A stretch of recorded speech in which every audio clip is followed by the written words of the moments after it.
जय माता दी। कार्तिक कृष्ण पक्ष की चतुर्थी को करवा चौथ होता है। इस दिन सुहागन अपनी पति की लंबी आयु के लिए ये व्रत करती हैं। बहुत समय पहले की बात है। एक साहूकार के 7 बेटे और उनकी एक बहन करवा थी।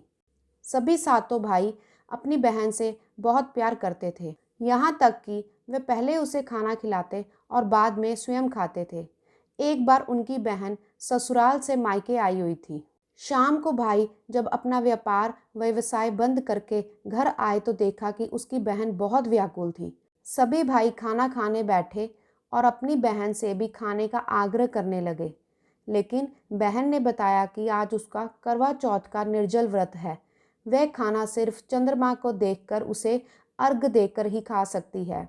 चूंकि चंद्रमा अभी तक नहीं निकला, इसीलिए वह भूख प्यास से व्याकुल हो उठी है।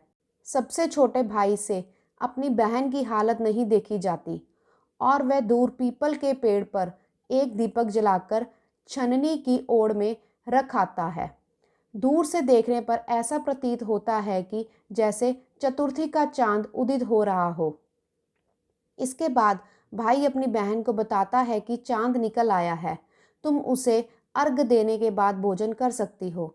बहन खुशी के मारे सीढ़ियों पर चढ़कर चांद को देखती है, उसे अर्घ देकर खाना खाने बैठ जाती है। वह पहला टुकड़ा मुंह में डालती है तो उसे छींक आ जाती है, दूसरा टुकड़ा डालती है तो उसमें बाल आ जाता है और जैसे ही तीसरा टुकड़ा मुंह में डालने की कोशिश करती है तो उसके पति की मृत्यु का समाचार उसे मिलता है।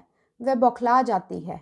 उसकी भाभी उसे सच्चाई से अवगत कराती है कि उसके साथ ऐसा क्यों हुआ है। करवा चौथ का व्रत गलत तरीके से टूटने के कारण देवता उससे नाराज हो गए हैं और उन्होंने ऐसा किया है। सच्चाई जानने के बाद करवा निश्चय करती है कि वे अपने पति का अंतिम संस्कार नहीं होने देगी और अपने सतीत्व से उसे पूर्ण जन्म दिलाकर ही रहेगी। वह पूरे साल तक अपने पति के शव के पास बैठी रहती है, उसकी देखभाल करती है। उसके ऊपर उगने वाली सुई नुमा घास को वह एकत्रित करती जाती है। 1 साल बाद फिर जब करवा चौथ का दिन आता है, उसकी सभी भाभियां करवा चौथ का व्रत रखती हैं। जब भाभियां उससे आशीर्वाद लेने आती हैं तो वह प्रत्येक भाभी से यम सुई ले लो, पिय सुई दे दो, मुझे भी अपनी जैसी सुहागिन बना दो, ऐसा आग्रह करती हैं। लेकिन हर बार भाभी उसे अगली भाभी से आग्रह करने के लिए कह जाती है। इस प्रकार जब छठे नंबर की भाभी आती है तो करवा उससे भी यही बात दोहराती है। ये भाभी उसे बताती है चूंकि सबसे छोटे भाई की वजह से उसका व्रत टूटा था, अतः उसकी पत्नी में भी शक्ति है कि वह तुम्हारे पति को दोबारा जीवित कर सकती है।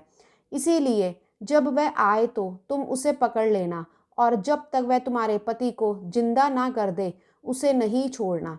ऐसा कहकर वह चली जाती है। सबसे अंत में छोटी भाभी आती है। करवा उनसे भी सुहागन बनने का आग्रह करती है, लेकिन वह टाल मटोली करने लगती है। इसे देख करवा उसे जोर से पकड़ लेती है और अपने सुहाग को जिंदा करने के लिए कहती है। भाभी उससे छुड़ाने के लिए नोचती खसोटती, लेकिन करवा नहीं छोड़ती है। अंत में उसकी तपस्या को देख भाभी पसीज जाती है और अपनी छोटी अंगुली को चीर कर उसमें से अमृत उसके पति के मुंह में डाल देती है। करवा का पति तुरंत श्री गणेश कहता हुआ उठ बैठता है।